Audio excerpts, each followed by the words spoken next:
This is definitely an attack. It will affect your child rearing. It will affect your education system. This is instructions for the teacher in the classroom to ask her or his students, how do people express their sexual feelings? What is abstinence? And here are some answers. Oral sex, masturbation, anal sex, massage, holding hands, touching each other's genitals, saying, I like you.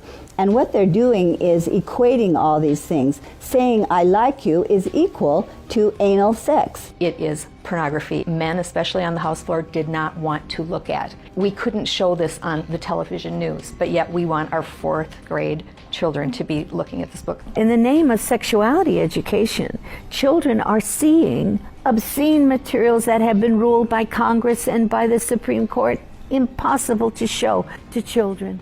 An online CSE program for African youth called The World Starts With Me tells children that sexuality includes oral sex and masturbation. It then tells them it's their own choice if they want to lose their virginity. It shows children pictures of naked girls and boys in various stages of development, and then asks them to point out differences in their private parts. Parents likely will never know, as it is all done online away from home. They have elementary students as young as 9 years old. Then they teach them how to wear a condom. And they have this plastic genitalia, and they even have young girls. They're teaching them how to put a condom on a male genitalia and boys how to put a condom on a woman genitalia without the knowledge and consent of the parents. They're giving them handouts, negotiating sexual encounters with other students. For example, there are statements like this: can I take your shirt off? It makes me hot when you touch me here. Is it okay if I take my pants off? Where we in Latin America, we still have a lot of poverty. We have communities that don't have fresh water, that don't have electricity. Focus is completely shifted from basic needs. They get comprehensive sexual education without the consent of parents, taking and deconstructing the family.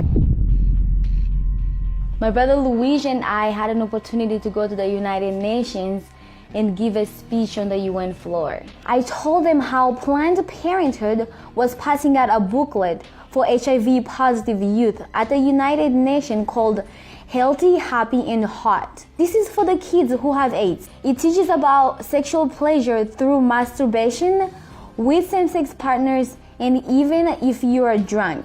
This pamphlet called Healthy, Happy and Hot tells young people that you have the right not to disclose your HIV status to a sexual partner if you're not comfortable. It also tells young people that are HIV positive that if they decide with their partner not to wear a condom, that's their decision.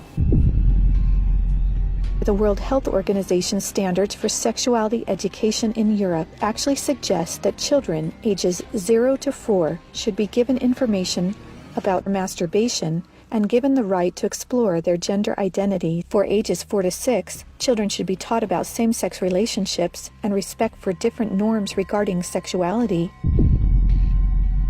The interests of organizations like UNFPA and IPPF is to get parents out of the picture and to radicalize and sexualize children. UNFPA has tried to convince my country to change our positions on issues such as reproductive rights and comprehensive sexuality education. Madam Chair, does the UNFPA think it can do this because Nauru is the smallest member state of the United Nations? The Nigerian government was actually told by the Western countries that if they do not give in, that they will be denied foreign aid. On page 89 of a UNICEF-published Sexual and Reproductive Health Manual, UNICEF listed situations in which one can obtain sexual pleasure that included sexual responses directed towards inanimate objects, animals, minors, and non-consenting persons. In the context of the Sustainable Development Goals that determines the agenda for the next 15 years, the voice is very, very biased. It's just International Planned Parenthood Federation and their affiliates. They have a direct influence on the outcome documents, on what is established, what is negotiated at the UN. Some of the objectives of the UNESCO Sexuality Education Guidelines include teaching children at age 9 about sexual stimulation and the definition and function of orgasm, and at age 15, that both men and women can receive sexual pleasure with a partner of the same or opposite sex. The It's All One curriculum also promoted by International Planned Parenthood, reveals the multiple manipulative tactics used to indoctrinate and sexualize children through CSE. Like other CSE programs, It's All One claims, among other things, to be evidence-based, comprehensive, human rights, gender-sensitive, and culturally appropriate education that will increase young people's responsible decision-making, to reduce adolescent rates of pregnancy and sexually transmitted infections, including HIV. It's All One, however, like most CSE programs, is really just cleverly disguised abortion rights, sexual pleasure education, masquerading as human rights, gender, and sexual and reproductive health education. It aggressively promotes abortion. With over 112 references to abortion, It's All One has an obsessive focus on sexual pleasure, mentioning sexual pleasure 62 times. It promotes multiple sex acts and instructs children on how to stimulate themselves or their partner to orgasm. To explore their readiness, children fill out a worksheet that infers children are ready to have sex when you are feeling sexually attracted to the other person, and when you're feeling comfortable about telling the other person what feels good sexually.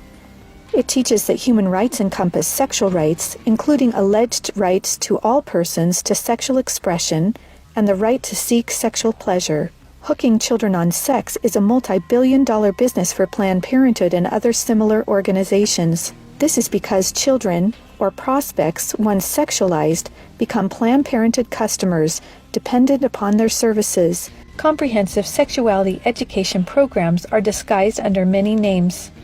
They may be called comprehensive sex or sexual education, education on human sexuality, reproductive health education, information on sexual and reproductive health, family life education, teen pregnancy prevention, rape prevention, anti-bullying programs, HIV/AIDS prevention, and sometimes even abstinence or abstinence plus education.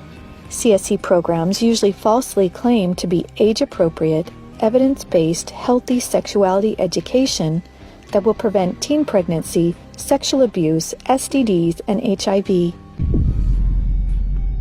One of the handouts that concerns me the most is called The Genderbread Person. They teach that gender is a spectrum, that you can choose to be whatever you want. You could be all female one day and the next day feel like you're neither female or male. Frankly, it's confusing. It's mental molestation. We're confusing these kids as to what they are. From a medical perspective, when sexual freedom is the priority, then sexual health is going to suffer. There are laws in Oregon where children as young as 15 can get taxpayer-funded sex changes without parental consent. You can't have an aspirin at school without parental consent. However, a student could make these life-altering, permanent decisions without their parental knowledge or consent.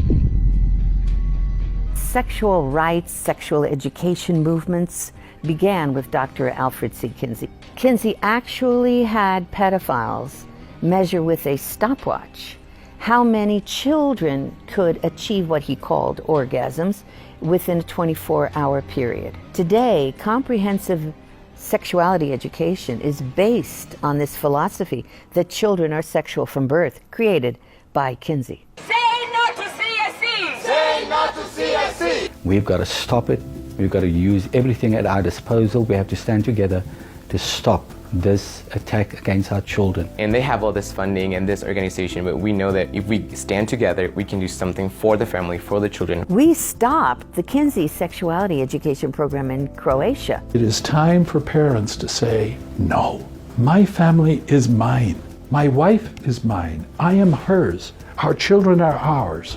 Band together and find ways to stop it from entering your country. Men have to rise up, defend their family. On matters sexual, the fathers have got to stand up.